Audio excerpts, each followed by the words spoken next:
Welcome viewers. ನಮ್ಮ ಭಾರತ ದೇಶ ಸುಮಾರು 1300 ವರ್ಷಗಳ ಹಿಂದೆ ಅತ್ಯಂತ ಶ್ರೀಮಂತ ದೇಶವಾಗಿತ್ತು ಅಂತ ನಿಮಗೆಲ್ಲ ಗೊತ್ತೇ ಇದೆ. ಹೀಗೆ ಇರಬೇಕಾದ್ರೆ 2011 ಮೇ 2ನೇ ತಾರೀಕಿಗೆ ಭಾರತದಲ್ಲಿದ್ದ ಎಲ್ಲ ನ್ಯೂಸ್ ಚಾನೆಲ್ಸ್ಗಳು ಕೂಡ ಒಂದೇ ಒಂದು ನ್ಯೂಸನ್ನು ಎಲ್ಲ ರಾಜ್ಯಗಳಲ್ಲೂ ತುಂಬ ಸೆನ್ಸೇಷನಲ್ ಆಗಿ ಟೆಲಿಕಾಸ್ಟ್ ಮಾಡ್ತಾ ಇತ್ತು.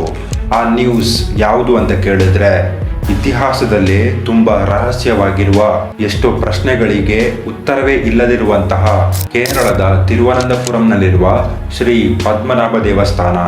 ಈ ದೇವಸ್ಥಾನದಲ್ಲಿರುವಂತಹ ಆ ರಹಸ್ಯ ಏನು, ದೈವಶಕ್ತಿ, ನಂಬಿಕೆ, ಭಕ್ತಿ, ಇದರ ಜೊತೆಗೆ ಈ ದೇವಸ್ಥಾನದಲ್ಲಿರುವಂತಹ ಆ ರಹಸ್ಯ ಏನು, ಎಲ್ಲವನ್ನು ಕೂಡ ಈ ವಿಡಿಯೋದಲ್ಲಿ ನಾವು ಡೀಟೇಲ್ಡ್ ಆಗಿ ನೋಡೋಣ. ಅದಕ್ಕಿಂತ ಮುಂಚೆ ನೀವು ಯಾರಾದರೂ ನಮ್ಮ ಚಾನಲ್ಗೆ ಹೊಸಬರಾಗಿದ್ದರೆ ವಿಡಿಯೋವನ್ನು ಕೊನೆವರೆಗೂ ನೋಡಿ. ಇಷ್ಟ ಆದರೆ ಶೇರ್ ಮಾಡಿ, ಲೈಕ್ ಮಾಡಿ, ಸಬ್ಸ್ಕ್ರೈಬ್ ಮಾಡಿಕೊಂಡು ಸಪೋರ್ಟ್ ಮಾಡಿ ಅಂತ ಹೇಳ್ತಾ ಬನ್ನಿ ನಾವು ಸ್ಟ್ರೈಟಾಗಿ ವಿಡಿಯೋದೊಳಗೆ ಹೋಗೋಣ.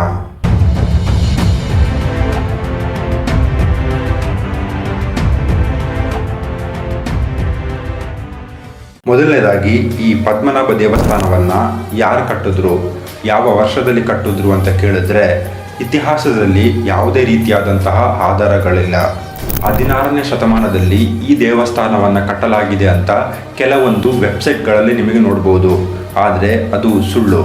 ಯಾಕೆಂದರೆ ಸುಮಾರು 2000 ವರ್ಷಗಳ ಹಿಂದೆ ಇರುವಂತಹ ಬ್ರಹ್ಮಪುರಾಣ, ಸ್ಕಂದ ಪುರಾಣ, ವರಾಹ ಪುರಾಣ, ಮಹಾಭಾರತದ ಗ್ರಂಥಗಳಲ್ಲಿ ಈ ಪದ್ಮನಾಭ ದೇವಸ್ಥಾನದ ಇತಿಹಾಸದ ಸೂಚನೆಗಳು ಇದೆ. ಹಾಗಿದ್ರೆ 16ನೇ ಶತಮಾನದಲ್ಲಿ ಈ ದೇವಸ್ಥಾನವನ್ನು ಕಟ್ಟಲಾಗಿದೆ ಅಂತ ಇಂಟರ್ನೆಟ್ ಅಲ್ಲಿ ಬರೆಯಲಾಗಿದೆ ಅಲ್ವಾ ಅಂತ ನೀವು ಕೇಳಬಹುದು. ಅದಕ್ಕಿರುವ ಉತ್ತರ, 16ನೇ ಶತಮಾನದಲ್ಲಿರುವಾಗ ಈ ಪದ್ಮನಾಭ ದೇವಸ್ಥಾನಕ್ಕೆ ಒಂದು ಬೆಂಕಿಯ ಅನಾಹುತ ಸಂಭವಿಸಿತು.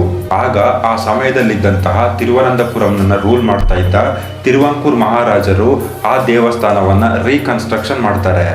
ಅದಕ್ಕೆ 16ನೇ ಶತಮಾನದಲ್ಲಿ ಈ ದೇವಸ್ಥಾನವನ್ನ ಕಟ್ಟಿದ್ರು ಅಂತ ಇಂಟರ್ನೆಟ್ ಅಲ್ಲಿ ಕೆಲವೊಂದು ಆರ್ಟಿಕಲ್ ಆಗಿ ಬರೆಯಲಾಗಿದೆ. ಆದರೆ ಇಲ್ಲಿಯವರೆಗೂ ಈ ದೇವಸ್ಥಾನವನ್ನ ನಿಜವಾಗಿ ಯಾರು ಕಟ್ಟಿದ್ರು, ಯಾವ ವರ್ಷದಲ್ಲಿ ಈ ದೇವಸ್ಥಾನ ಸ್ಥಾಪನೆ ಆಯಿತು ಅಂತ ಕೇಳಿದ್ರೆ ಅದು ಇನ್ನೂ ಕೂಡ ಪ್ರಶ್ನೆ ಸಿಗದೇ ಇರುವಂತಹ ಒಂದು ದೊಡ್ಡ ರಹಸ್ಯವಾಗಿದೆ. ಇನ್ನು 2011 ಮೇ 2ನೇ ತಾರೀಕಿಗೆ ಸುಪ್ರೀಂ ಕೋರ್ಟ್ ಈ ಪದ್ಮನಾಭ ದೇವಸ್ಥಾನದಲ್ಲಿರುವಂತಹ ಕೆಲವೊಂದು ರಹಸ್ಯವಾದ ಕೊಠಡಿಗಳನ್ನು ಓಪನ್ ಮಾಡಬೇಕು ಅಂತ ಆರ್ಡರ್ ಕೊಡ್ತಾರೆ. ಅಲ್ಲಿಯವರೆಗೂ ಯಾರಿಗೂ ಕೂಡ ಗೊತ್ತಿರಲಿಲ್ಲ ಈ ಪದ್ಮನಾಭ ದೇವಸ್ಥಾನದಲ್ಲಿ ಇಷ್ಟರ ಮಟ್ಟಿಗೆ ಸಂಪತ್ತುಗಳಿವೆ ಅಂತ. ಅನಂತಶಯನ ರೂಪದಲ್ಲಿರುವಂತಹ ಶ್ರೀ ವಿಷ್ಣು ದೇವರ ವಿಗ್ರಹದ ಪಕ್ಕದಲ್ಲಿರುವಂತಹ 6 ರಹಸ್ಯ ಕೊಠಡಿಗಳನ್ನು ಗವರ್ಮೆಂಟ್ ಕಂಡುಹಿಡಿತಾರೆ. ಇದರಲ್ಲಿ ವಿಸ್ಮಯ ಏನಂದ್ರೆ, ಆ 6 ಕೊಠಡಿಯಲ್ಲಿ 4 ಕೊಠಡಿಗಳನ್ನ ಮಾತ್ರ ಅಲ್ಲಿ ಪೂಜೆ ಮಾಡ್ತಾ ಇದ್ದಂತಹ ಪೂಜಾರಿಗಳಿಗೆ ಗೊತ್ತಿತ್ತು.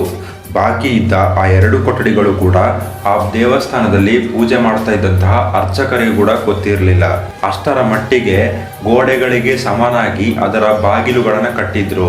ನಂತರ ಆರ್ಕಿಯಾಲಜಿಸ್ಟ್ಗಳು ಈ ಗೋಡೆಗಳನ್ನು A, B, C, D, E, F ಅಂತ ಫೈಂಡ್ ಔಟ್ ಮಾಡ್ತಾರೆ. ಅದರಲ್ಲಿ C, D, E, F ಎನ್ನುವ 4 ಗೋಡೆಗಳನ್ನು ಗವರ್ಮೆಂಟ್ ಓಪನ್ ಮಾಡ್ತಾರೆ.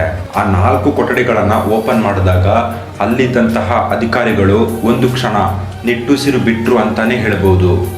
ಯಾಕೆಂದ್ರೆ ತಮ್ಮ ಕಣ್ಣ ಮುಂದೆ ಚಿನ್ನ, ಬೆಳ್ಳಿ, ವಜ್ರ, ವೈಡೂರ್ಯಗಳೆಲ್ಲ ರಾಶಿ ರಾಶಿಯಾಗಿ ಬೆಟ್ಟದ ಗೋಪುರದಂತೆ ಗುಡ್ಡೆ ಬಿದ್ದಿದ್ದುವು. 30 kg ತೂಕವಿರುವ ಶ್ರೀ ವಿಷ್ಣು ಭಗವಾನ್ ರವರ ಶಿಲೆ, 18 ಅಡಿ ಉದ್ದವಿರುವಂತಹ ಚಿನ್ನದ ಮಾಲೆಗಳು, ಮೂಟೆ ಮೂಟೆಗಳಾಗಿ ಚಿನ್ನದ ನಾಣ್ಯಗಳು, ಚಿನ್ನದ ಕಿರೀಟ, ಚಿನ್ನದ ಸಿಂಹಾಸನ, ಈಜಿಪ್ಟ್ ದೇಶದ ಚಿನ್ನದ ನಾಣ್ಯಗಳು, ಹಾಗೆ ರೋಮನ್ ದೇಶದ ಚಿನ್ನದ ನಾಣ್ಯಗಳು ಅಂತ ದೇಶ ವಿದೇಶದ ಎಲ್ಲ ರೀತಿಯಾದಂತಹ ನಾಣ್ಯಗಳು ಆ ಕೊಠಡಿಯಲ್ಲಿತ್ತು. ಅಲ್ಲಿದ್ದ ಒಂದು ಚಿನ್ನದ ನಾಣ್ಯದ ಬೆಲೆ ಈ ಕಾಲಕ್ಕೆ ಹೋಲಿಕೆ ಮಾಡಿದ್ರೆ ಸುಮಾರು 2 ಕೋಟಿಗೂ ಹೆಚ್ಚು ವ್ಯಾಲ್ಯೂ ಬರುವಂತಹ ಒಂದು ಆಂಟಿಕ್ ಪೀಸ್ ಅಂತ ಹೇಳಲಾಗ್ತಾ ಇದೆ. ಈ 5 ಕೊಠಡಿಗಳಲ್ಲಿರುವಂತಹ ಈ ಸಂಪತ್ತುಗಳ ಮೊತ್ತ ಟೋಟಲ್ ಆಗಿ 1.2 ಲಕ್ಷ ಕೋಟಿ ಇದೆ ಅಂತ ಅಂದಾಜಿಸಲಾಗಿದೆ. ಇಷ್ಟೆಲ್ಲ ಸಂಪತ್ತುಗಳನ್ನು ಆ ಕೊಠಡಿಯಿಂದ ತಗೊಂಡು ಬರೋದಕ್ಕೇನೆ ಸುಮಾರು 12 ದಿನಗಳಾಯಿತು. ಇದಿಷ್ಟು A, C, D, E, F ಎನ್ನುವ 5 ಕೊಠಡಿಗಳಲ್ಲಿ ಸಿಕ್ಕಂತಹ ವಜ್ರ ವೈಡೂರ್ಯಗಳ ಲೆಕ್ಕ. ಆದರೆ ಇದರಲ್ಲಿ ಇವತ್ತಿಗೂ ಕೂಡ ತೆಗೆಯೋದಕ್ಕೆ ಆಗದೇ ಇರುವಂತಹ ಒಂದು ರಹಸ್ಯನೇ ಆ B ಕೊಠಡಿ. ಇವತ್ತಿಗೂ ದೇಶದಾದ್ಯಂತ ಆ ಪದ್ಮನಾಭ ದೇವಸ್ಥಾನದ ಬಿ ಕೊಠಡಿಯಲ್ಲಿ ಏನಿದೆ ಎನ್ನುವಂತಹ ಪ್ರಶ್ನೆ ಎಲ್ಲರಲ್ಲೂ ಇದೆ. ಎಲ್ಲ ಕೊಠಡಿಗಳನ್ನು ತೆಗೆದ ಗೌರ್ಮೆಂಟಿಗೆ ಈ ಬಿ ಕೊಠಡಿಯನ್ನು ಮಾತ್ರ ತೆಗೆಯೋದಕ್ಕಾಗಿಲ್ಲ. ಯಾಕೆಂದ್ರೆ ಈ ಬಿ ಕೊಠಡಿಯ ಬಾಗಿಲಿನ ಮೇಲೆ 2 ಸರ್ಪಗಳ ಗುರುತುಗಳಿತ್ತು. ಅದು ಬೇರೆ ಯಾವ ಬಾಗಿಲಲ್ಲೂ ಕೂಡ ಇರಲಿಲ್ಲ. ಅದು ಅಲ್ಲದೆ ಈ ದೇವಸ್ಥಾನದ ಇತಿಹಾಸದ ಪುಸ್ತಕಗಳಲ್ಲೇ ಈ 5 ಕೊಠಡಿಗಳನ್ನು ತೆಗೆಯಲಾಗಿದೆ ಅಂತ ಚರಿತ್ರೆ ಇದೆ. ಆದರೆ ಈ ನಾಗಬಂಧ ಎನ್ನುವ ಕೊಠಡಿಯನ್ನ ಇಲ್ಲಿಯವರೆಗೂ ತೆಗೆಯೋದಕ್ಕೆ ಆಗಿಲ್ಲ ಅಂತ ಇತಿಹಾಸದಲ್ಲಿ ಹೇಳಲಾಗಿದೆ. ಇದನ್ನೆಲ್ಲ ಲೆಕ್ಕಿಸದೆ ಸುಪ್ರೀಂ ಕೋರ್ಟ್ ಈ ನಾಗಬಂಧ ಎನ್ನುವ ಈ ಬಿ ಕೊಠಡಿಯನ್ನ ತೆಗೆಯೋದಕ್ಕೆ ಮುಂದಾಗ್ತಾರೆ. ಆಗ ಅಲ್ಲಿಯವರೆಗೂ ಶಾಂತರಾಗಿದ್ದಂತಹ ರಾಜಮನೆತನದ ಕುಟುಂಬದವರು ಈ ಬಾಗಿಲನ್ನು ಮಾತ್ರ ತೆಗೆಯಬಾರದು ಎಂದು ಹೋರಾಟ ಮಾಡ್ತಾರೆ. ಯಾಕೆಂದ್ರೆ ಈ ನಾಗಬಂಧ ಬಾಗಿಲನ್ನು ತೆಗೆದರೆ ಪ್ರಪಂಚ ನಾಶವಾಗುತ್ತೆ ಅಂತಾನು, ಈ ಕೊಠಡಿಯಲ್ಲಿ ಶ್ರೀ ವಿಷ್ಣು ಭಗವಾನ್ರವರ ಶಕ್ತಿ ಇದೆ ಅಂತಾನು ಹೇಳಲಾಗ್ತಾ ಇದೆ. ಅಷ್ಟಕ್ಕೂ ಆ ಬಿ ಕೊಠಡಿಯಲ್ಲಿ ಅಂಥದ್ದು ಏನಿದೆ ಅಂತ ಕೇಳಿದ್ರೆ ಅದರ ಹಿಂದೆ ಕೆಲವೊಂದು ಕಾರಣಗಳನ್ನು ಹೇಳ್ತಾ ಇದ್ದಾರೆ.